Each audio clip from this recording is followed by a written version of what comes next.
안녕하세요. 원피스 도서관 원도입니다. 우리는 지난 수십 년간 정이라는 이름 아래 바다를 후령해온 한 남자를 알고 있습니다.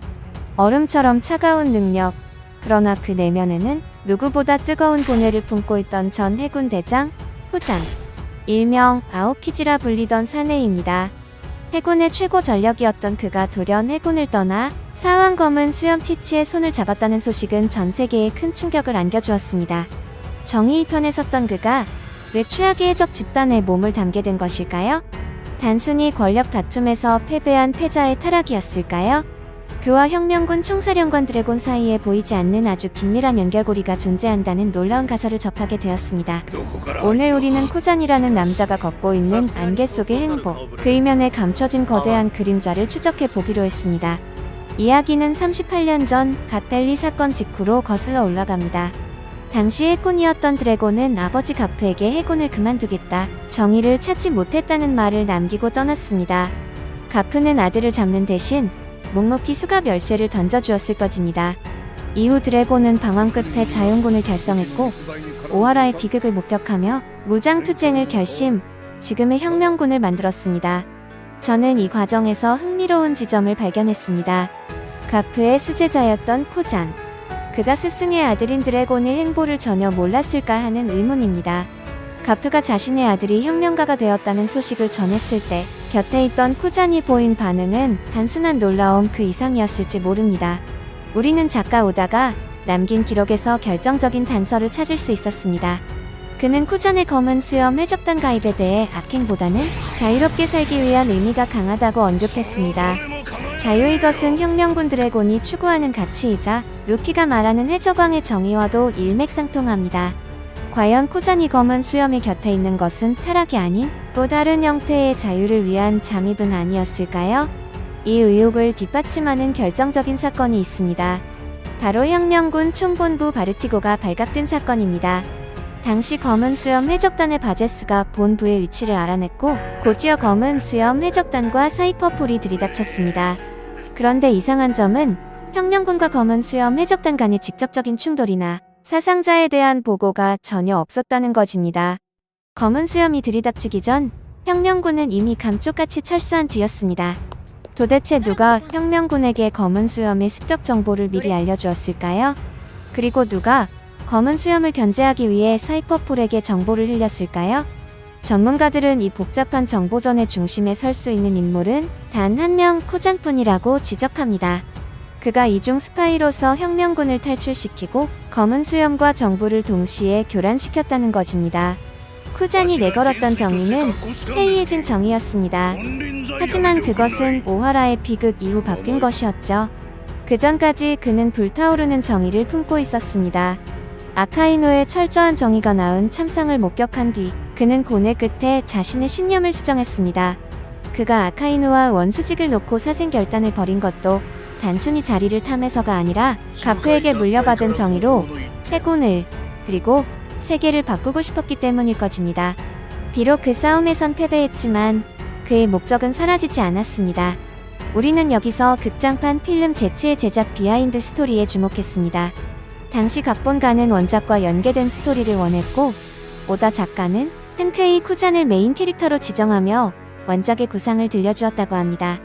이는 쿠잔이 단순히 방황하는 것이 아니라 원작의 거대한 흐름 속에서 명확한 목적을 가지고 움직이고 있음을 시사합니다. 그렇다면 그 목적이 드러나는 시점은 언제일까요? 저는 그 장소가 바로 거인들의 섬 엘바프가 될 것이라 조심스럽게 예측해봅니다. 엘바프에는 죽은 줄로만 알았던 쿠잔의 절친 사우로가 살아있습니다.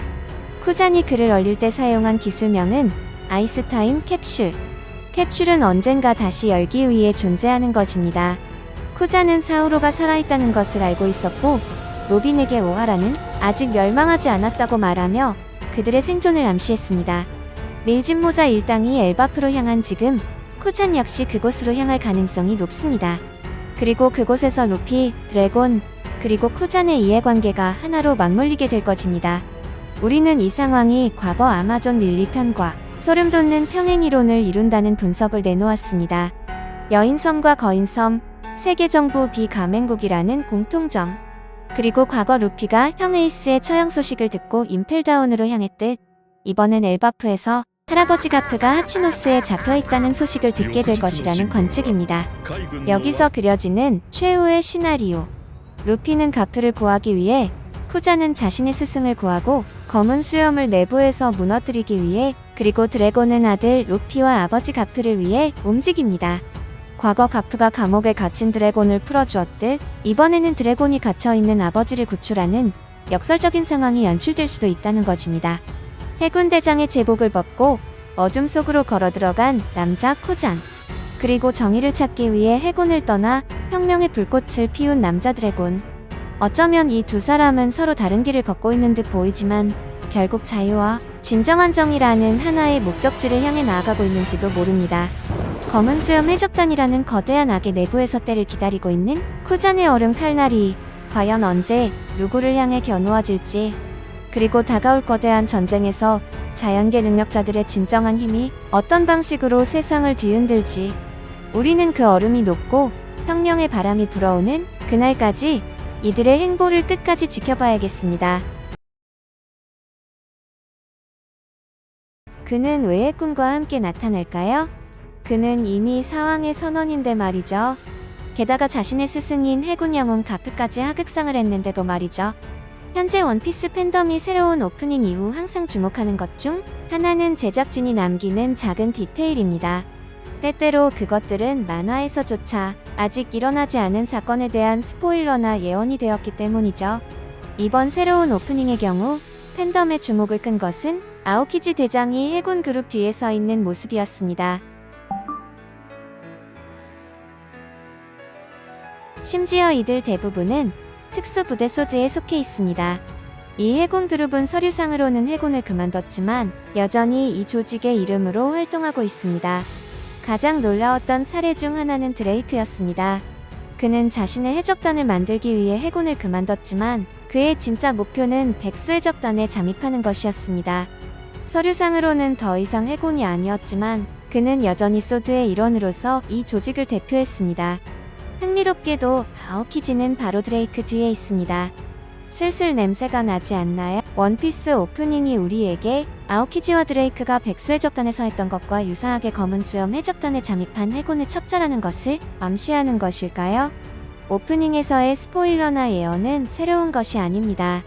이전 오프닝에서도 비슷한 것들을 보여준 적이 있습니다. 가장 최근에 유명한 사례 중 하나는 와노쿠니의 오프닝에서 아카자야 구남자를 보여줄 때였습니다. 흥미롭게도 오로치의 부하인 쿄시로가 이 사무라이 그룹과 함께 나타납니다. 그 순간에는 쿄시로의 정체가 아직 밝혀지지 않았고 그가 적진에 잠입해 있다는 것도 몰랐습니다. 마찬가지로 쿄시로와 칸주로가 오프닝에 등장한 방식은 매우 흥미로웠습니다. 둘 다 등을 보이고 붉은색으로 칠해져 있었습니다. 흥미로운 점은 둘 다 각자의 진영에서 배신자였다는 것입니다. 그렇다면 아오키즈가 검은 수염 해적단의 첩자일 가능성은 얼마나 될까요? 그의 최근 등장으로 보면 그는 자신의 의지로 티치에게 합류한 것처럼 보입니다. 그는 아카이누의 명령을 받고 싶지 않았고 검은 수염과 비슷한 목표를 가지고 있었기 때문에 그에게 합류하기로 선택했습니다. 하지만 이것이 얼마나 신뢰도가 있을까요? 아오키즈가 티치에게 합류했다는 이야기가 나왔을 때 모두가 매우 놀랐습니다. 그토록 해군에 충성했고 심지어 대장이었던 사람이 해적에게 합류했다는 것을 믿을 수 없었습니다. 심지어 사왕 검은 수염 해적단이었다는 것에서 2차 충격을 받았죠. 특히 오로성은 이것을 믿을 수 없었고 만약 정부의 고위층이 이런 움직임을 예상하지 못했다면 모든 것이 사실인 것처럼 보입니다.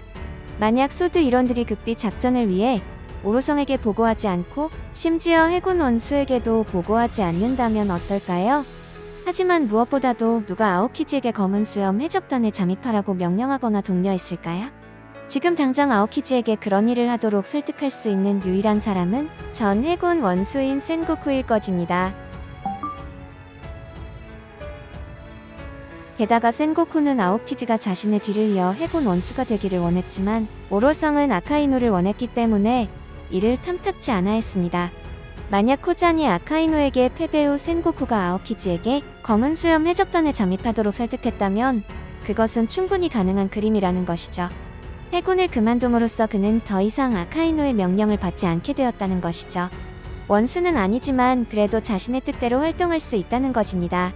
여전히 자신의 이상을 따르면서 다른 누구도 할 수 없는 방식으로 도울 수 있을 것입니다. 물론 이 임무를 위해서는 오직 한 사람만이 임무에 대해 아는 것이 필수적입니다. 어떤 면에서 해군의 규칙을 위반하는 것일지도 모르니까요. 게다가 매우 중요한 임무이기 때문에 아는 사람이 적을수록 좋습니다. 그래야 더 성공적인 잠입이 될 수 있습니다. 그래서 오로성도, 아카이누도, 심지어 그의 옛 스승인 거프조차도 그가 실제로는 잠입했다는 것을 모를 것입니다. 저는 이런 생각도 해봤습니다. 가프와 쿠잔의 전투가 너무 비상식적이고 쿠잔이 이 정도로 개념이 없진 않은데 가프를 상대로 싸우고 사로잡았다는 것. 만약 이 행위가 가프와 합의가 되어 있는 것이라면 모든 퍼즐이 맞춰지게 됩니다. 그리고 이 작전은 쿠잔과 오직 센고쿠만이 알 수 있을 것입니다. 쿠잔은 나루토의 이타치처럼 자신의 진영을 죽이면서까지 대업을 위해 엄청난 잠입 임무를 수행하고 있는 것입니다. 하지만 왜 센고쿠는 아오키지에게 티치의 해적단에 잠입하라고 보냈을까요? 이것이 현재 우리가 만화에서 보고 있는 것과 관련이 있다면 어떨까요? 아시다시피 현재 스토리는 엘바프의 과거에 초점을 맞추고 있으며 해상의 가장 큰 주인공은 전설적인 해적 록스 디지백입니다. 흥미롭게도 그는 사왕 검은 수염, 아오키지의 현재 선장의 아버지입니다. 센고쿠는 록스 해적단이 바다를 지배하던 시대에 살았습니다. 그는 록스의 시대의 중장이었고 아마도 같은 시대의 대장으로 승진했을 것입니다. 센고쿠는 록스가 세상에 얼마나 위험했는지 완벽하게 알고 있습니다. 그의 아들 티치는 같은 이상과 심지어 같은 목표를 가지고 있는 것 같습니다. 따라서 위험성 측면에서 티치는 현재 정부의 가장 큰 위협이 될 수 있습니다. 여기까지 시청해주셔서 너무 감사합니다. 다들 좋아요 많이 눌러주세요. 사랑합니다.